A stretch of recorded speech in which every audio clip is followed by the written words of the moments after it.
Hello friends, आज की इस नए वीडियो में आप लोगों का एक बार फिर से स्वागत है।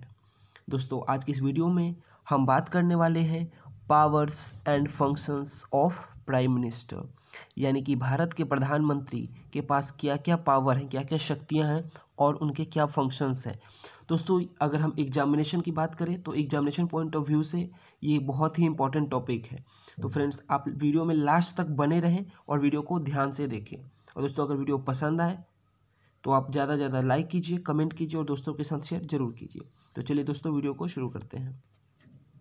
दोस्तों, पावर्स एंड फंक्शंस को डिस्कस करने से पहले कॉन्स्टिट्यूशन में प्राइम मिनिस्टर के बारे में और क्या क्या लिखा हुआ है, यानी कि उनको कौन अपॉइंट करता है और उनके अपॉइंटमेंट का क्या क्राइटेरिया है, तो वो सब जान लेते हैं। दोस्तों, हमारे कॉन्स्टिट्यूशन में एज सच कोई स्पेसिफिक प्रोसीजर नहीं लिखा हुआ है for the selection and appointment of the prime minister, यानी कि प्राइम मिनिस्टर के सिलेक्शन और अपॉइंटमेंट की अगर हम बात करें तो उसके बारे में कोई एक स्पेसिफिक प्रोसीजर नहीं है।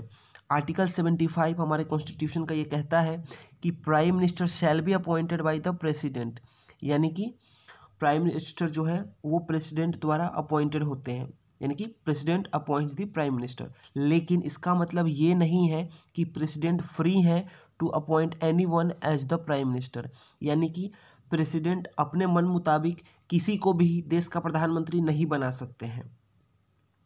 In accordance with the convention of the parliamentary system of governance, अगर हम पार्लियामेंट्री सिस्टम ऑफ गवर्नेंस में जो कन्वेंशन, क्या कन्वेंशन है कि प्रेसिडेंट उन्हीं को अपॉइंट करेंगे एज अ प्राइम मिनिस्टर जो कि लीडर होगा मेजॉरिटी पार्टी का इन द लोकसभा, यानी कि इलेक्शंस होते हैं उसमें पार्टीज चुनाव लड़ती हैं, कोalition में भी चुनाव लड़ा जाता है। तो जिनके पास मेजॉरिटी होगा, जिस पार्टी के लीडर के पास मेजॉरिटी होगा, तो उसी को प्राइम मिनिस्टर अपॉइंट किया जाएगा प्रेसिडेंट द्वारा। प्रेसिडेंट जो है वो फ्री तो है कि free to appoint anyone as a prime minister, but अपने मन मुताबिक नहीं कर सकते हैं। उनको भी पार्लियामेंट्री सिस्टम ऑफ गवर्नमेंट के क्या कन्वेंशन है उसके मुताबिक ही उनको चलना पड़ेगा कि जो मेजॉरिटी पार्टी का जो लीडर है लोकसभा में उसी को प्राइम मिनिस्टर के तौर पे अपॉइंट किया जाएगा।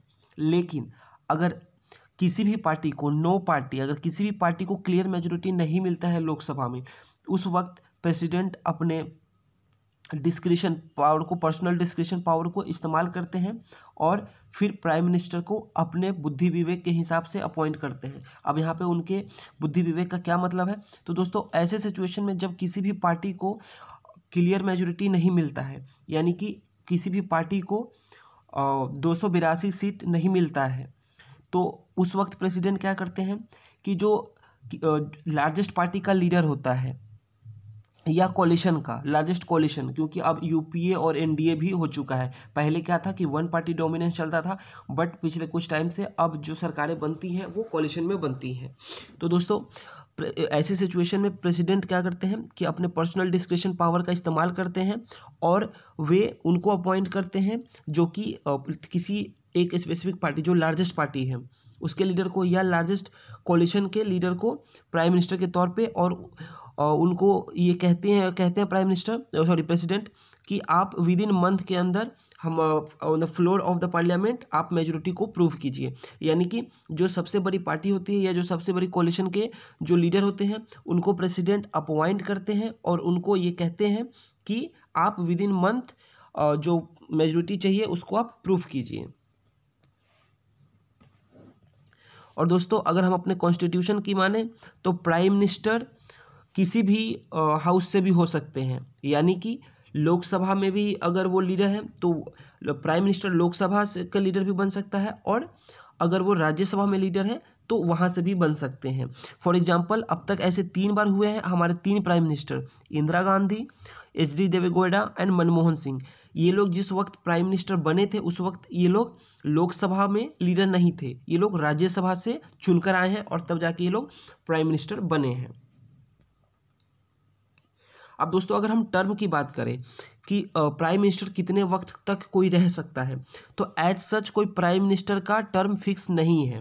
जब तक प्राइम मिनिस्टर लोकसभा में अनटिल और अनलेस वो तब तक बना रहेगा जब तक कि वो he has the majority support in the Lok Sabha, जब तक उसको लोकसभा में मेजोरिटी का सपोर्ट रहेगा तब तक उसको प्राइम मिनिस्टर को डिसमिस नहीं किया जा सकता है प्रेसिडेंट द्वारा। यानी कि he president can not dismiss prime minister until और unless he is enjoying the majority support in the Lok Sabha. लेकिन अगर if he loses the confidence of the Lok Sabha then he must resign और the president can dismiss him. यानी कि president तब तक कोई रह सकता है जब तक उसके पास मेजोरिटी होगा लोकसभा में, और जब तक उसके पास मेजोरिटी रहेगा वो कितने भी वर्षों तक रह सकता है, कितने भी टाइम तक रह सकता है, और प्रेसिडेंट उनको डिसमिस नहीं कर सकते हैं। लेकिन जिस दिन उन्होंने ये कॉन्फिडेंस खो दिया, यानी कि जब वो बहुमत से संख्यक में आ जाएंगे, जब वो मेजोरिटी से माइनॉरिटी में आ जाएंगे, जब मेजोरिटी लीडर उनको सपोर्ट नहीं करेंगे तो उनको रिजाइन करना पड़ेगा या फिर प्रेसिडेंट उनको डिसमिस कर देंगे।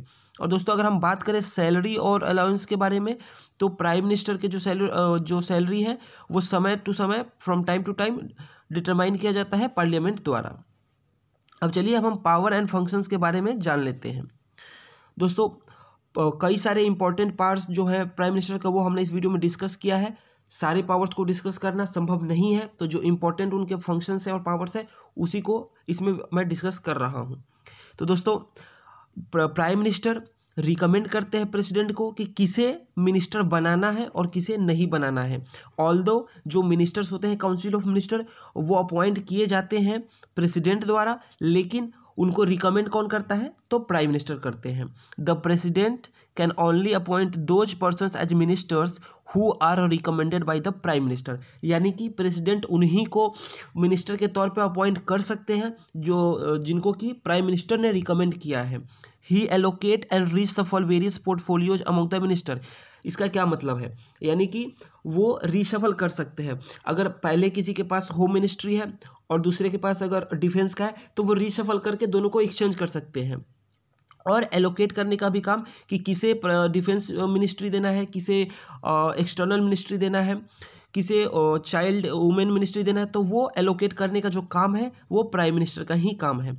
और दोस्तों he can ask a minister to resign और advise the president to dismiss him in case of difference of opinion. यानी कि उनके किसी मिनिस्टर के साथ उनका ओपिनियन को लेके डिफरेंस पैदा हो गया है तो वो मिनिस्टर को वो कह सकते हैं कि भाई आप रिजाइन कर दो, या फिर वो प्रेसिडेंट को ये सजेशन देंगे, एडवाइस देंगे, सलाह देंगे कि आप इस मिनिस्टर को डिसमिस कर दीजिए। क्यों, कब डिसमिस करने का नौबत आएगा, जब प्राइम मिनिस्टर में और उस पर्टिकुलर मिनिस्टर में एक ओपिनियन को लेकर डिफरेंस पैदा हो जाएगा।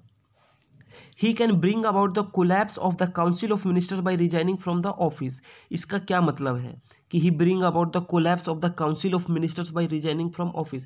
तो दोस्तों इसका मतलब ये है कि प्राइम मिनिस्टर आखिर होता कौन है। प्राइम मिनिस्टर हेड होते हैं उस पार्टी का जो कि रूल कर रहा होता है, और जितने भी मिनिस्टर होते हैं वो जब प्राइम मिनिस्टर रिकमेंड करते हैं प्रेसिडेंट को उसके बाद ही उनको अपॉइंट किया जाता है। यानी कि प्राइम मिनिस्टर यहाँ पे सबसे ज़्यादा पावरफुल है। तो अगर प्राइम मिनिस्टर ही अपना रेजिग्नेशन दे देते हैं तो फिर बाकी मिनिस्टर्स का तो कोई बात ही नहीं रह जाता है। फिर प्राइम मिनिस्टर के साथ साथ जो काउंसिल ऑफ मिनिस्टर है उनको भी रेजिग्नेशन देना पड़ेगा, और अगर वो नहीं भी देते हैं तो फिर उनके जो मिनिस्ट्री है वो वैलिड नहीं रह जाएगा, क्योंकि उस पूरे गवर्नमेंट का जो हेड है उसने ही रिजाइन कर दिया तो फिर बाकी मिनिस्टर्स को तो रिजाइन करना ही पड़ेगा। He guides, directs, control and coordinate the activities of all the minister. यानी कि उनके जितने भी मिनिस्टर्स होते हैं उनके ऊपर प्राइम मिनिस्टर का कंट्रोल होता है और सभी मिनिस्टर्स के साथ वो कोऑर्डिनेट करके आगे बढ़ते हैं। He advises the president with regard to summoning and proroguing of the session of the parliament। यानी कि पार्लियामेंट को कब बुलाना है और कब स्थगित करना है इस विषय पे भी प्राइम मिनिस्टर जो है वो प्रेसिडेंट को सलाह देते हैं। He can recommend the dissolution of the लोक सभा to the president at any time। यानी कि अगर प्राइम मिनिस्टर चाहते हैं कि लोकसभा को भंग किया जाए तो वो इस चीज़ के लिए भी प्रेसिडेंट को रिकमेंड कर सकते हैं कि मैं अब लोकसभा को भंग करना चाहता हूँ, डिसोल्यूशन ऑफ द लोकसभा, उनके पास ये भी पावर है। Then next, he is the chairman of Niti Aayog. दोस्तों नीति आयोग को पहले हम प्लानिंग कमीशन के नाम से जानते थे, लेकिन जब प्राइम मिनिस्टर नरेंद्र मोदी आए तो उन्होंने उसका नाम चेंज करके नीति आयोग कर दिया। तो दोस्तों नीति आयोग के चेयरमैन कौन होते हैं, ये क्वेश्चन कई बार पूछा जा चुका है। तो नीति आयोग के चेयरमैन होते हैं prime minister of India. Then he is also the chairman of national development council and national water resource council. इनके भी चेयरमैन प्राइम मिनिस्टर ही होते हैं। He plays a significant role in shaping the foreign policy of the country. हमारे country का कैसा foreign policy होगा उस पर प्राइम मिनिस्टर का काफ़ी ज़्यादा प्रभाव होता है। और दोस्तों हमारे देश के जो पहले प्रधानमंत्री थे पंडित जवाहरलाल नेहरू, वो प्राइम मिनिस्टर के साथ साथ फॉरेन मिनिस्टर भी थे, और उन्होंने उस वक्त जो भारत का कैसा फॉरेन पॉलिसी होना चाहिए जो उन्होंने उस समय फिक्स किया था, आज भी उनको फॉलो किया जाता है।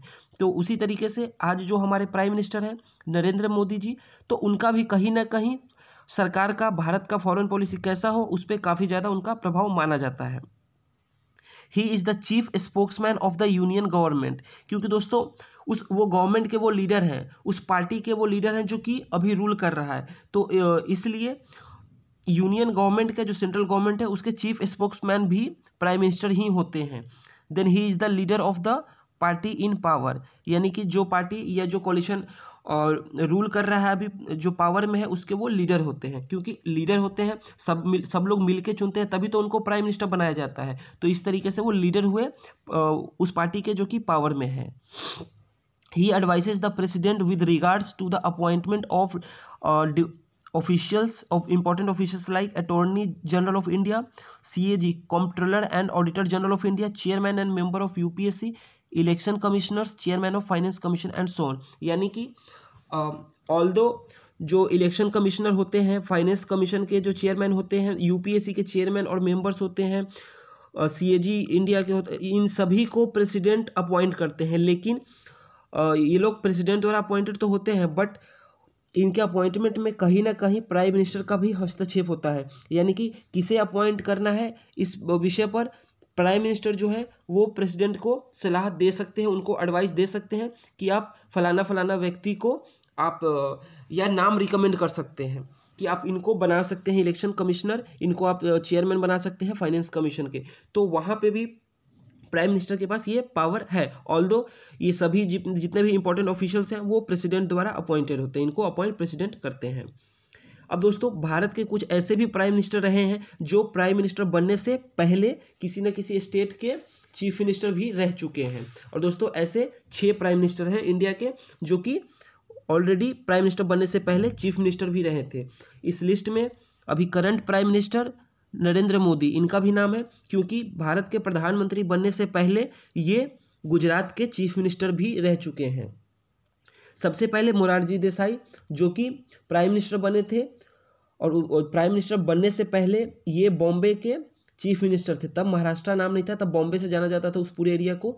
तो 1992 से लेकर 52 से लेकर 56 तक ये बॉम्बे के चीफ मिनिस्टर रहे थे, और उसके बाद ये आगे चलकर भारत के प्रधानमंत्री भी बने थे, और ये first non Congress prime minister थे भारत के। दोस्तों उसके बाद चरण सिंह भारत के प्रधानमंत्री बने। चरण सिंह भी उत्तर प्रदेश के चीफ मिनिस्टर रह चुके थे इनके बनने से पहले। वैसे ही वीपी सिंह प्राइम मिनिस्टर बने, तो वो भी यूपी के ही चीफ मिनिस्टर रह चुके हैं। देन पीवी नरसिम्हा राव, तो Narasimha Rao first prime minister थे भारत के जो कि साउथ इंडिया से आते थे, और ये भी चीफ मिनिस्टर रह चुके थे। कहाँ के थे? तो आंध्र प्रदेश, यानी कि भारत के चीफ प्राइम मिनिस्टर बनने से पहले ये आंध्र प्रदेश के चीफ मिनिस्टर रह चुके थे। देन नेक्स्ट आता है नंबर HD देवेगौड़ा। तो जब ये 1996 में भारत के प्रधानमंत्री बने थे, उससे पहले ये कर्नाटका के चीफ मिनिस्टर भी रह चुके थे। और सबसे लास्ट में जो अभी हमारे करंट प्राइम मिनिस्टर हैं नरेंद्र मोदी जी, ये भी गुजरात के चीफ मिनिस्टर थे पहले, बाद में ये 2014 में भारत के प्रधानमंत्री बन गए। तो दोस्तों ये वीडियो आपको कैसा लगा कमेंट करके बताइए। अगर आपको कुछ डाउट है तो दोस्तों आप वो भी कमेंट कर सकते हैं, और अगर चैनल को अब तक सब्सक्राइब नहीं किए हैं तो दोस्तों चैनल को सब्सक्राइब जरूर कर दीजिए, क्योंकि ऐसे ही इंपॉर्टेंट वीडियो मैं हर दिन अपलोड करता रहता हूँ। तो दोस्तों चैनल को सब्सक्राइब करने में आप देर ना करें ताकि आपको नोटिफिकेशन सबसे पहले मिलेगा।